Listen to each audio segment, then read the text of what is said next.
बवासीर की 4 स्टेजेस होती हैं। एक पहली जो इसकी स्टेज होती है उसमें हल्का सा उभार होता है। फिर इसके बाद जो दूसरी स्टेज है उसमें रेक्टम यानी मकत के मुंह से एक बवासीर का मस्सा निकलता है जो खुद ब खुद ही अंदर चला जाता है और बाहर आ जाता है।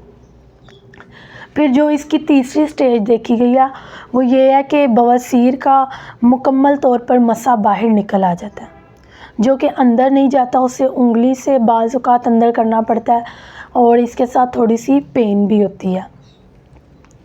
फिर जो इसकी चौथी स्टेज देखी गई है वो ये है कि बवासीर का मस्सा मुकम्मल तौर पर बाहर आ जाता है और जो उसके इर्द गिर्द एरिया आता है वहाँ पे स्वेलिंग हो जाती है। फिर उसके अलावा बाज़ केसेस में देखा गया कि ब्लीडिंग भी होती है। इसमें